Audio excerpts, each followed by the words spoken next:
Hello and welcome to the Facts Over Fandom Show. I am your host, Sport Leadership and Management Professor Brandon Podgorski. It is game one of the NBA Finals.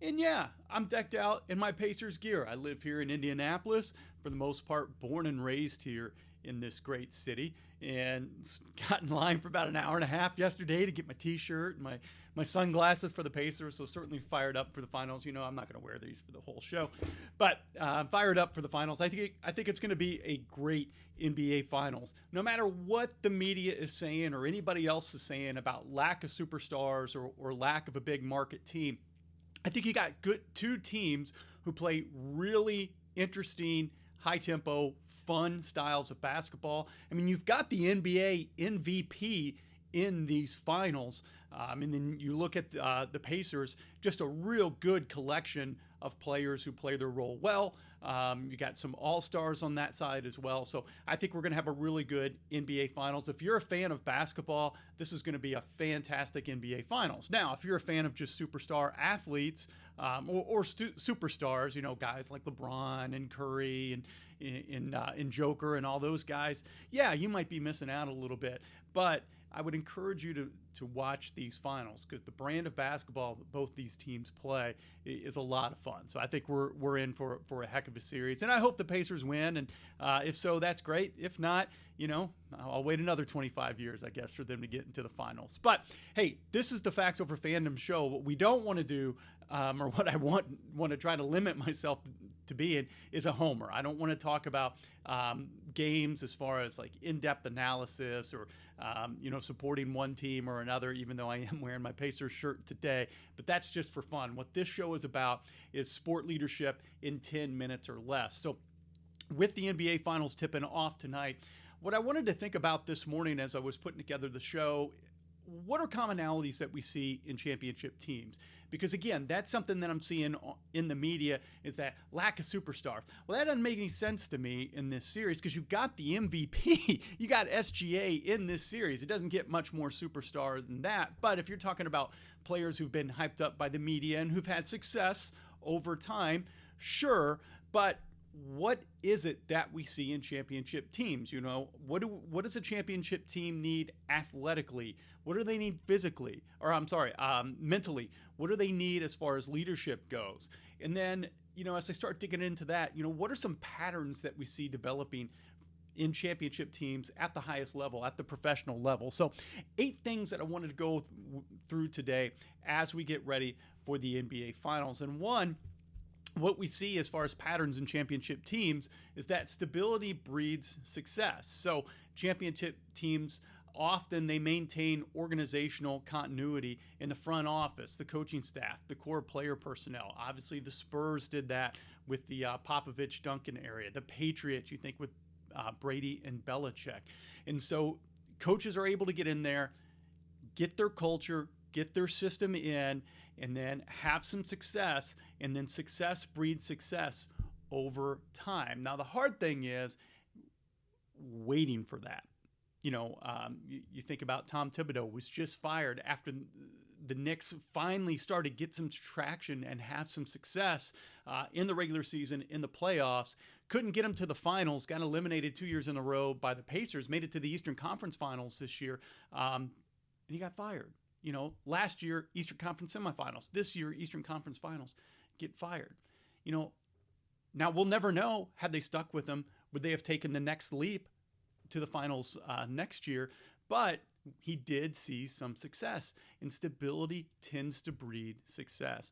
Number 2, you do have to have superstar talent. So we're going to talk about in this show, in this episode going forward, we're going to talk about leadership. What are some things you can do in the front office, the coaching side, behind the scenes to help your team? But you got to have players. You have to have the superstar talent. You have to at least have one elite talent, you know, not just statistically, but somebody who can take over games when needed. You think about those great teams with Jordan when they needed somebody to take the final shot. or make a big play, whether it's him kicking out to Paxton, Kerr, or whatever. You've got to have guys who can take over games. I think about Patrick Mahomes with the Chiefs, who's doing things at the quarterback position that we haven't seen in quite a while, if ever. Lionel Messi, even though I'm not a huge soccer fan, but the name Lionel Messi because he's clutch at those really important points in the game. 3, you have to have role players, however. This is something I started talking about in the pilot episode of this new relaunch in Facts Over Fandom. You have to have role players who will step up in pivotal moments, but will make those critical contributions maybe from the supporting cast or from the bench. I just talked about Paxton and Kerr and hitting big shots for the Bulls.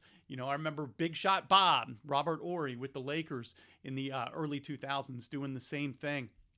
Yeah, just recently when the Eagles won the Super Bowl just a few years ago with Nick Foles coming in as a backup quarterback and leading them, right? You've got to have role players, and depth matters. And so if you're building a team, and I think this is true in sports, it's true in business, as you're building a team, you've got to have people who can support those superstars, but also when they're called on, they're going to be ready, and people who will play a role. I coached basketball for many, many years, middle school, high school, AAU, college basketball, and we had to have players who were willing not to score, who were willing to set screens, who were willing to, maybe they're not going to get rebounds, but they're going to be the ones who are going to box out the best rebounder on the other team, who are willing to do the things that don't show up in the box score, but lead to victory. If you just have a bunch of all-stars that go out, and that's something we've seen in basketball in world competitions. Now, it's changed, so credit to USA Basketball and I think Jerry Colangelo and some of the changes that they've made. But we sent our all-stars to these tournaments, the FIBA tournaments and the Olympics, and they got beat, right? Just because you have all-star players doesn't mean you're going to have a great team. I thought Herb Brooks really, or the portrayal of Herb Brooks in The Miracle really kind of hammered that point home. Number 4, championship teams, they peak at the right time. So it's not so much about dominating the regular season, but we're going to build to the playoffs. The Pacers this year got off to a really bad start, but then after the new year and they got healthy and they got their players back, they're one of the best teams in the NBA. Same thing, 2021, Milwaukee Bucks. 2012 Giants in the NFL when they went on to win the Super Bowl. I think it was 2011 St. Louis Cardinals. I don't even know if they won 90 games in the regular season, go on to win the World Series. So it's about building. So we talked about that in your team, in your culture, in your organization. You need a few years to kind of build up to get success. And then within the season, yeah, we want to make the dance. We want to make the playoff, but it's about peaking at the right time. And it doesn't mean that you want to lose games early in the year, but this is the standard where we got to be. Let's kind of work up to that standard, right? And then winning takes care of itself. Defense, this is more of kind of a physical one, but defense is non-negotiable. Saying in basketball that we had, defense always travels. So even if you're off offensively, you can always play defense. You're not having a good night at the plate, hey, you can always make an impact defensively, right? Number 6, so I'm not going to talk about that too much. Number 6, championship teams, they manage ego and they embrace roles. What I talked about with support players, right? But champions, they foster a selfless, ego-free culture where players will buy into the roles, even the stars. The Warriors, Steph Curry is making three-pointers 30 feet out, but he still does a great job of moving the ball. Right? So you have to have a strong locker room culture where personal sacrifice is normalized. It builds trust, it builds cohesion under pressure. Michael Jordan talked about that in the Last Dance documentary when he knew that, I can't remember, was it against the Jazz? I think it was against the Jazz, but or Suns, they knew he was going to be double teamed on the last shot of the game. He knew he could kick it out to Steve Kerr because Steve Kerr had earned his trust in practice. Steve Kerr knocks down a big three. They win the NBA Finals, right? So you got to manage ego and you got to embrace those roles. 7, you have to have crisis response. Crisis response defines champion.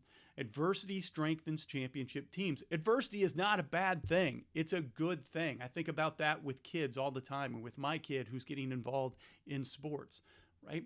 Losing, failing, right? It strengthens you. It can if it's harnessed correctly, it can strengthen you as an athlete. You know, something that's I see in youth sports, and I'm going to talk about it in a later episode, is we take the biggest, strongest kids, you know, age 6, 7, 8, 9, whatever, and we let them play. Give them the ball. Everybody else get out of the way because we're so worried about winning. Right?